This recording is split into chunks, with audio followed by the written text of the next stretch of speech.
अरहन्ताणम् नमो अरहन्ताणम् नमो अरहन्ताणम्। एकांतवास का एक दूसरा अर्थ और है। एकांत में रहना यह पहला अर्थ, और एकांत में रहने का एक दूसरा अर्थ और होता है।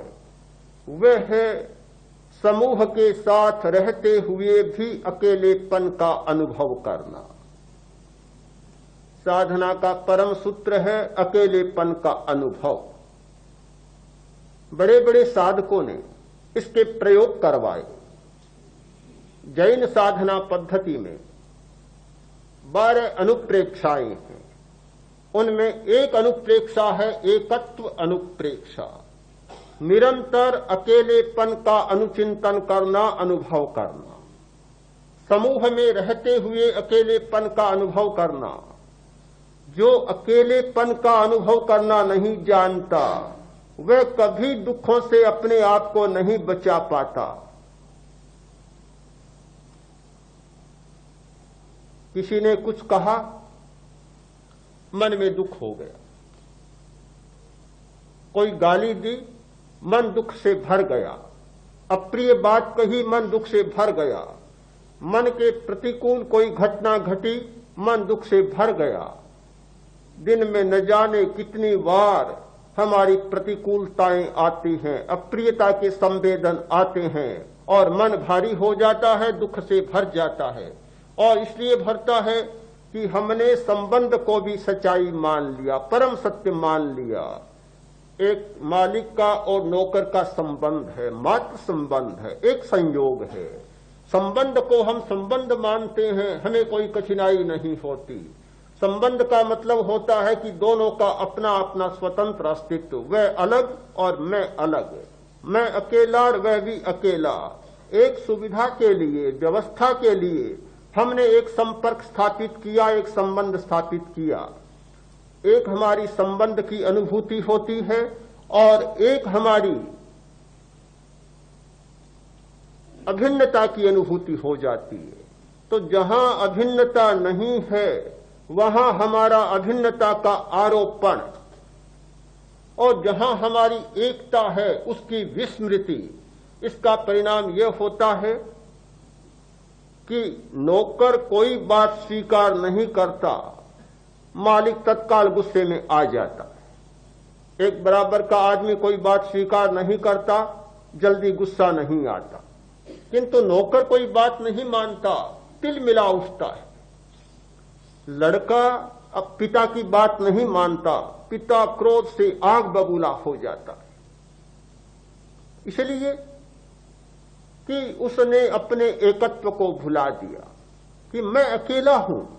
अगर इसकी सतत स्मृति रहे, बराबर स्मृति रहे, तो वह सोचेगा कि जैसा मेरा अस्तित्व वैसा ही सामने वाले व्यक्ति का अस्तित्व। मेरी स्वतंत्र चेतना तो इसकी भी स्वतंत्र चेतना। मुझे अपना स्वतंत्र निर्णय लेने का अधिकार तो इसको भी अपना स्वतंत्र निर्णय लेने का अधिकार। अगर अपने अकेलेपन की अनुभूति सुरक्षित रहे तो कोई कठिनाई नहीं होती और बार बार आवेश आने की परिस्थिति नहीं बनती। किंतु उस स्थिति में हम अकेलेपन की बात को भूलकर और संबंध को इतना सत्य मान लेते हैं कि संबंधों के आधार पर 1000 बार दुखों का भार ढोते रहते हैं।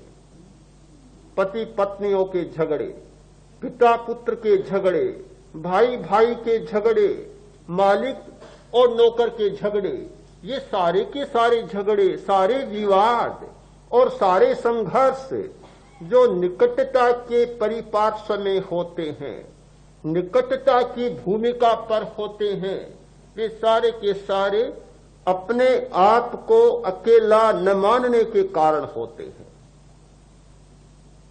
समाज एक सच्चाई है, किंतु व्यक्ति उससे बड़ी सच्चाई। व्यक्ति स्वाभाविक सच्चाई है और समाज एक व्यवस्थापित सच्चाई है। समाज को हमने व्यवस्थित किया है अपने सुविधाओं के लिए, अपनी उपयोगिता के लिए, किंतु उल्टा हो गया। हमने समाज को तो सत्य मान लिया और व्यक्ति को बिल्कुल भुला दिया, उसे झुठला दिया। दोनों दृष्टियों को हम न भूलें।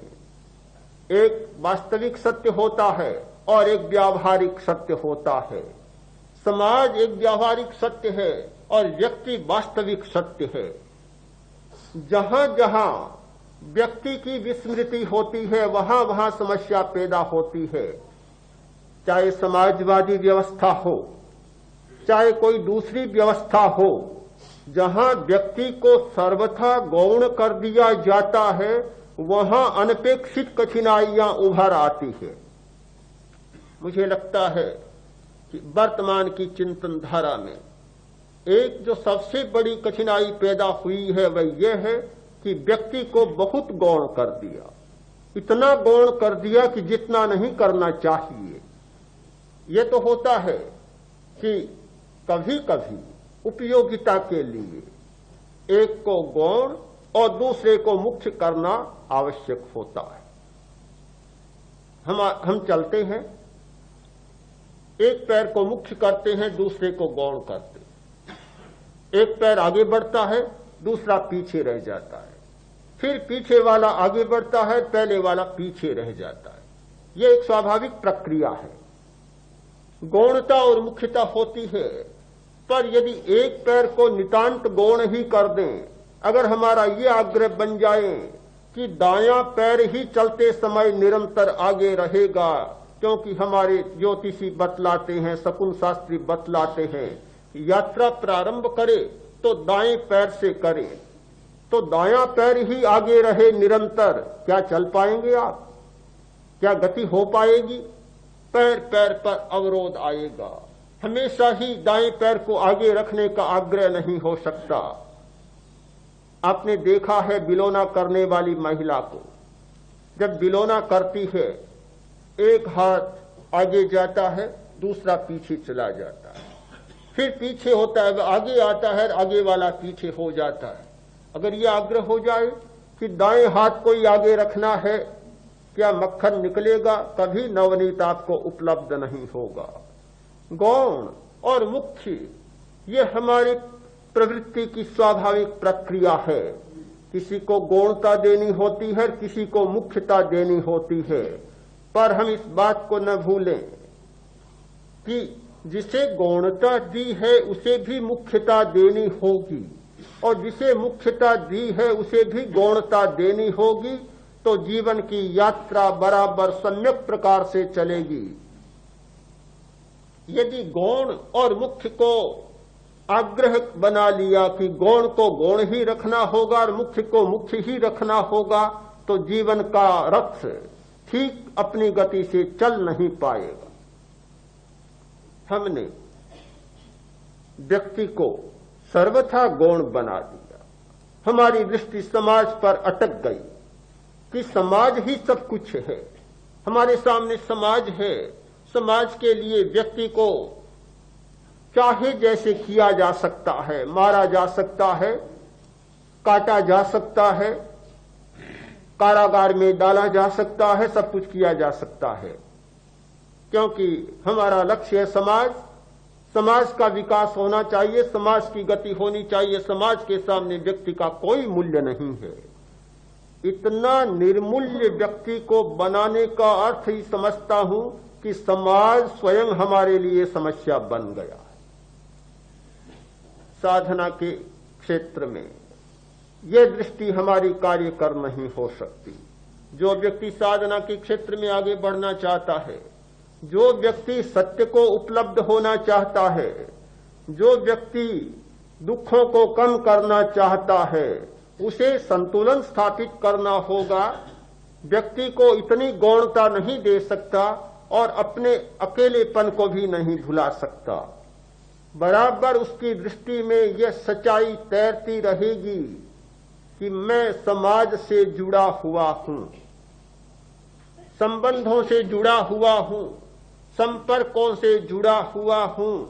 ये सारे संपर्क, ये सारे संबंध, ये सारी व्यवस्थाएं, सारी उपयोगिताएं हैं मानता हूं, स्वीकार करता हूं, उपयोग लेता हूं, देता हूं, विनिमय करता हूं, सब कुछ है, किंतु इतना होने पर भी अंतिम बात यह है कि आखिर मैं व्यक्ति हूं, अकेला हूं।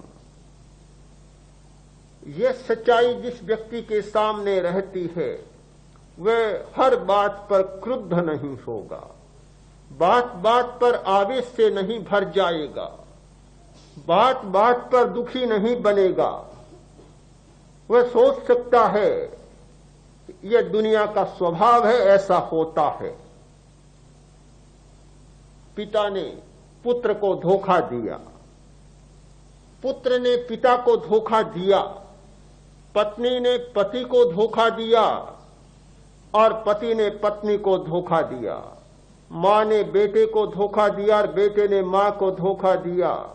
किंतु जो व्यक्ति अकेला होना जानता है, अकेलेपन के महत्ता को जानता है, इतने में बात को समाप्त कर देगा कि यह दुनिया का स्वभाव है, न हो तो आश्चर्य, हो तो कोई आश्चर्य नहीं। बात समाप्त हो जाती है। 2 मिनट में घटना का प्रभाव समाप्त हो जाता है।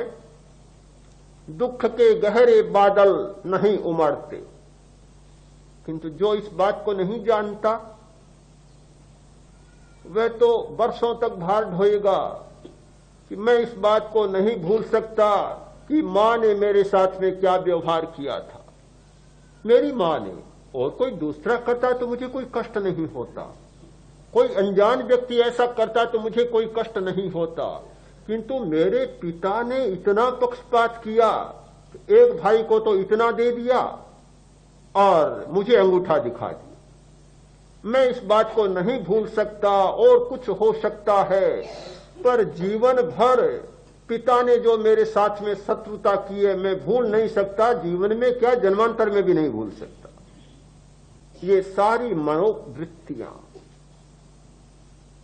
हमारी बनती हैं व्यक्ति को भुलाने के कारण। इस मनोविज्ञान को हम कभी न भूलें कि मनुष्य की स्वाभाविक प्रवृत्ति है कि वह संबंध को सामने रखकर निर्णय लेता है, क्योंकि वह संबंधों को जीता है, संबंधों को भोगता है और संबंधों के आधार पर अपनी उपयोगिताओं का निर्वाह करता है।